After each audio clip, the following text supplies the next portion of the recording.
Hi guys, I just wanted to do a quick video looking at the head collars. Obviously we've looked at the brow bands and the pet collars, so I just think that looking at the head collars would also be good. So you can see the design, you can see how I'm putting it all together, and the strength of it is obviously it's much easier to see it on a video than it is from a photograph. So this one is the nose band of a head collar that I've just started to make. This is in the double cobra weave design, in dark pink and sky blue. This is the 2-colour version. So when you go onto the website to order, you'll see that you need to choose the main colour, and in this particular example the main colour is pink and the woven in colour is sky blue. With the 3-colour option, you have the choice of whether you want the 2 different columns in a different colour. So obviously you could have one pink and then one purple, whatever colour you want really, and then just the 1 colour weaving through. Or you've got the option of the different design, which is this one here.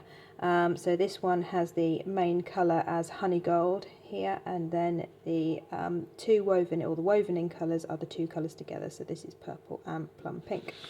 So obviously with this being the nose band, we've used that particular weave all the way round. So some head collars I've seen have got just the single cobra weave at the bottom end of the nose band, but I don't really think that that looks any good, nor is it particularly very sturdy, I don't think anyway. So obviously we're going for all the basic fittings. These are all standard on main head collars, so they're good sturdy condition. And I just want to do a little bit, just try and get in the light here. This is how I finished them all. So they are woven from the bottom, and then they are woven up and then tightly fitted in, and then this is where the sewing takes place. So there's another piece of cord just underneath here which has been sewn in place, and then this one is placed over the top. That one hasn't been sewn yet, but it's been melted in place and it's going to be sewn. So you can see how tight that is, so there aren't any loops or anything where it can get caught. It's sort of a nice tight finish. So that's the same all the way round.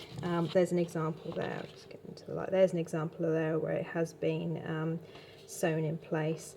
So you can see how nice, and also there's not really much of a lump there either. It's nicely flat, so you're not going to get any rubbing at all.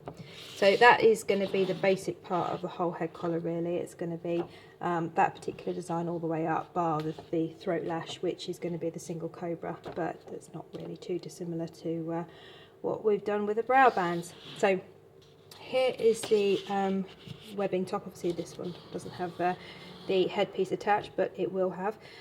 So why we decided to go for the webbing is that you can get some head collars with this double cobra weave which come all the way down the headpiece and then go through the buckle, but the problem with that is you need quite a hefty buckle, so you're going to be looking at one at least another half the size of that, which they tend to look more like belt buckles rather than head collar buckles, and it just looks a little bit too bulky. And also for ease of use really as well, that I find using the nylon webbing much easier for you to take it on and off compared to as if you were using this. Also, it's trying to get the point of the buckle through any of this is going to be very, very difficult compared to just using the webbing.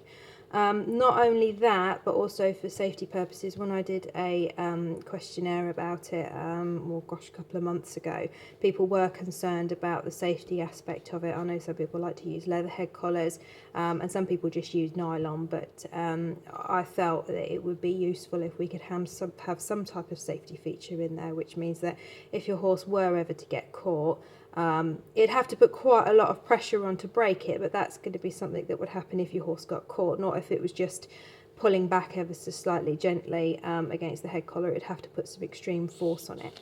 But the safety feature that we've got is that there's a little loop here that you can just about see, which is where the cord threads through. So this particular cord that we're going to be using with the join will thread through here. It is melted together with a little stitch in place, so it will hold under normal circumstances. So if your horse were to pull back ever so slightly, if it was tied up or it was to resist ever so slightly when you're leading it round, that shouldn't break. but it will go if, as I say for instance, your horse gets it, I don't know, you know what they're like, they can have a bit of a tendency that if they're in the stable they can just catch any head collar, not particularly this one, any type of head collar can get caught just underneath the, I don't know, well, we shouldn't have a nail in there, but anything along those lines, if they were to get that caught and then pull back against it, this section should go here. Now, what will happen is the two cords that are joined will just break, so it's not going to completely destroy the head collar, it's just going to break there. So I can repair that. You'll just need to send that particular, if you can, send the whole head collar back, with obviously this section still attached, then I can rejoin that. So even if you does break under, say, extreme circumstances, which you would want any head collar to do really, then that can be replaced. So obviously we make them all custom designs, so you can have as many holes in here. The standard is 4 with 1 inch apart. And obviously I've got the standard sizing on the website, so you can see the size of the noseband around the top here, and then you can see the size of the headpiece all the way around, and also the size of the cheek piece, which is just this bit here. So yeah, if obviously I can do them in custom sizes if you want, but you'll just need to pop me an email or a Facebook message with those details, and I can, or there is the option of adding it to, so once you've ordered you can add it to a comment section on the cart section. There's a little box at the bottom that says additional comments, so you can put all of the measurements in there, or if you're not sure, pop me an email or a Facebook message and we can talk through it in a little bit more detail.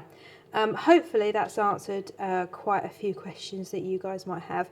Obviously I am on Facebook a lot of the time, and via email as well, so if you've got any other questions about it, pop me a message and I'll get back to you as soon as I can. Okay, thanks very much.